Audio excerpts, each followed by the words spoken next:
Welcome back to Africa Science Focus, the weekly show that keeps you up to date with the latest science and development news from across the continent. 25 coffee-producing countries in Africa have just signed the Nairobi Declaration. The declaration was made at the G25 African Coffee Summit and seeks to include coffee in the African Union's list of strategic commodities, which would enable the coffee sector to receive more finance and attention.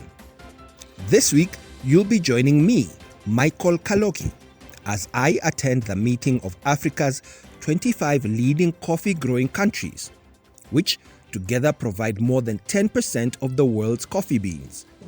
But as you'll hear, climate change is threatening Africa's coffee industry. So as I look around me here, I see a number of delegates making their way in. There are also a number of booths here where they seem to have coffee available for one to taste. And maybe I'll just try it out before I go into the conference. Hello, hi, how are you? I'm good.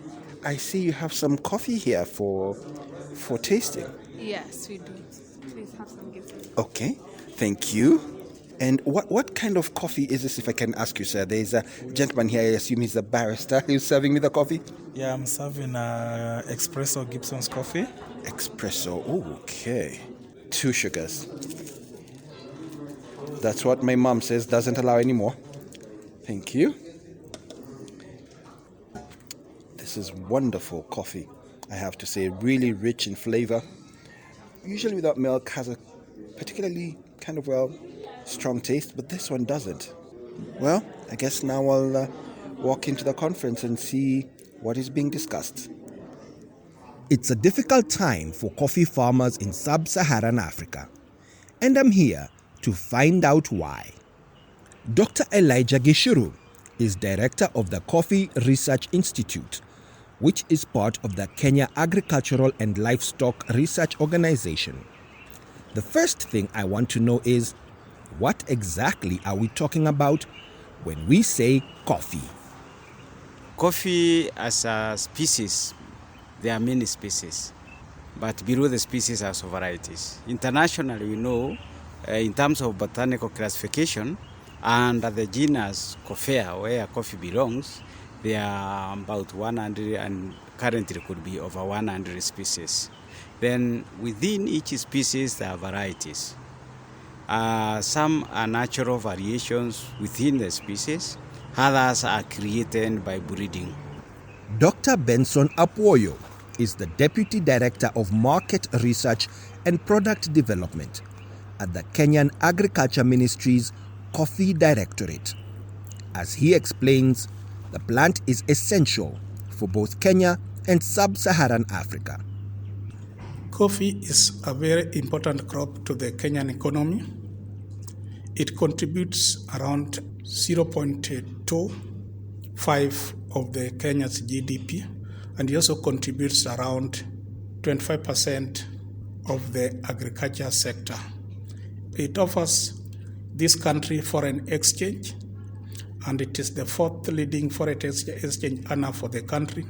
It also offers employment to a number of people, including coffee farmers, who are around 800,000 small-scale farmers and about 3,000 large-scale farmers.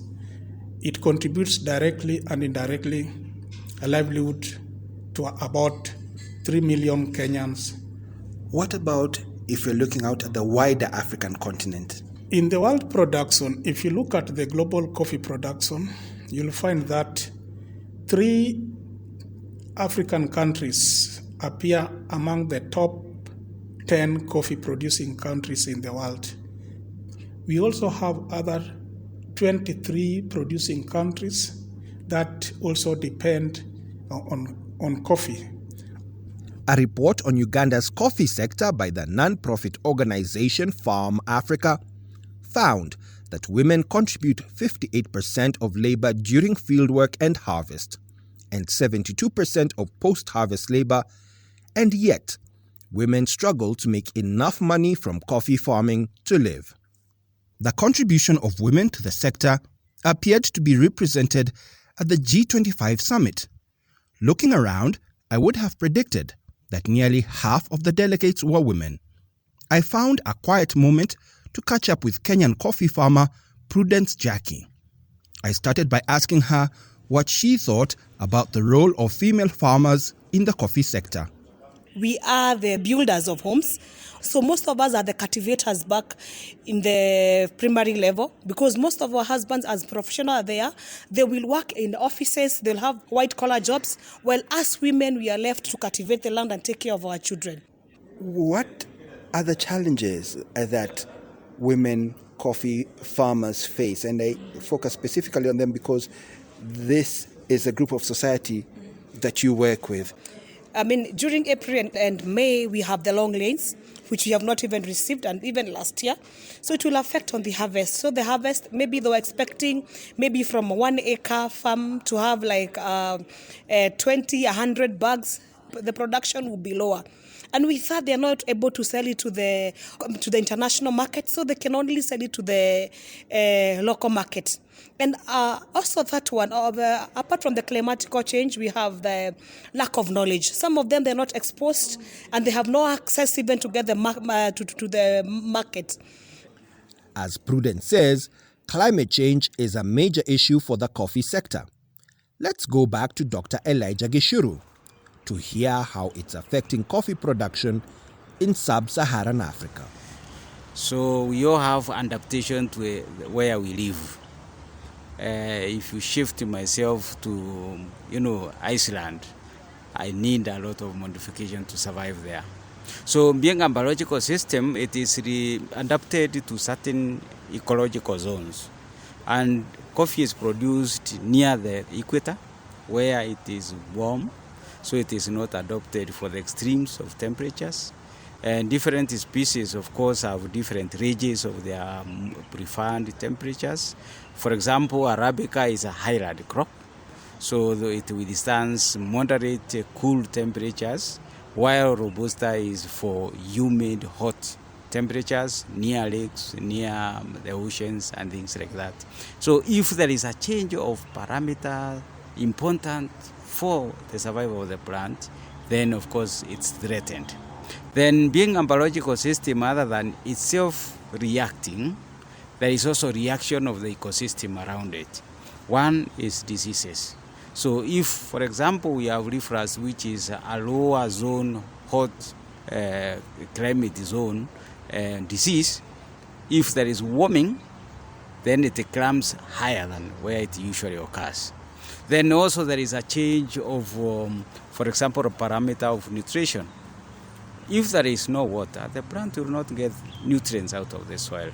If the rain comes, yes, in quantities adequate, but in distribution poor, we also have poor uptake of nutrients, and therefore the performance of the crop becomes affected. Now, depending on what happens and the results, definitely it will affect subsequent issues. What I have in mind is, for example, when coffee is harvested. If there is continuous flowering, it's also harvested continuously. To the consumer, he gets a fresh product continuously coming to the market. To the producer, it becomes very expensive to operate. So there is a multitude of effects of climate change from the production to consumption. Of course, we will react to each in a different way. One way is changing the technology of the plant itself. Now, when you look at the biology of the plant, again, we are doing breeding. That's a long term. So that's where, for example, crossing Robusta coffee and Arabica coffee to have a coffee variety that can withstand higher temperatures, but still have the quality parameters desirable in Arabica. We are also testing varieties between countries. The idea being, I wanted to see how my coffee will survive in your environment, while I also check what will happen with your coffee in my environment.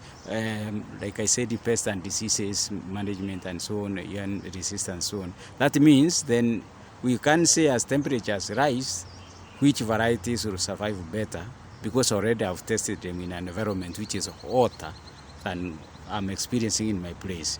And the other person is also having an answer to another question, like for example, if they don't have a particular disease like a coffee berry disease, suppose it runs there, what will happen? We have other insects like black twiggy borers, which do not happen in Kenya now. We have coffee wilt disease. So there is a lot of learning for us to do, so that as a community then we are prepared for changes that may eventually come. Now the other thing is like we have mentioned in nutrition. Then we look for formulations which maybe will have slow release of nutrients for a longer time. Then you look into irrigation, and smart irrigation for that case, irrigate until when the other rain comes, so that then you also don't have the stress in between to reduce another flowering. That's what we are changing. The technology of production has to change. Then the technology of the processing. If water is scarce, then we are introducing processing with minimum amount of water or without water. And that's where natural coffee production, coffee processing, that's drying, efficient drying of very nice coffee, and it gives another taste, which also has a niche market. So we have also to change that kind of processing to suit what we have at our disposal. Of course, this will be complemented by, for example, use of water harvesting technologies, so that when the storms come, you are able to harvest either in form of dams or storage tanks for the small-scale farmers, so that then you can use that water to supplement the crop thereafter, or for processing purposes thereafter. Now, we have to be smart, and looking at technology of what we are doing today, we have to change a lot. If there is a shortage of energy, especially in Kenya, we use hydroelectric energy. Then we have to use other sources of energy, and we are thinking of solar energy and wind energy. That also resonates with the whole agenda of governments and the world over to go green as much as possible, and we want to contribute to that. Thanks. As we've heard, coffee drinkers around the world won't be the only ones who will miss out if coffee plants can't survive in a warmer world. Prudence is part of a collaboration that supports small-scale female farmers to succeed in the industry. I had an interest to work with women in the primary level or the small-scale farmers, and who have maybe from their land from 20 acres, 10 acres, they have been reduced to 3 or 2 due to inheritance, and they are small scales that they cannot even compete in the international market. So we want to bring the awareness to the primary level, also add value to the coffee that they use, apart from consumption that is well known to other nations and to international level. Then also in the beauty world, we use coffee, grounded coffee, on our faces where we add honey, and we can use it as a mask. Then also we can use it as a scrub when we add any oil on coffee, then we scrub our body. Also, because it is organic coffee, when you add oil and you put it on your hair, it becomes a hair treatment. And with that empowerment to the women in the low scale farming, no matter how lowly you have, maybe from 10 kgs to 20 kgs coffee, we can transform it and also be able to be a source of income to the women in the primary level. That's our show for today. To find out more, go to the SciDevNet website at www.scidev.net.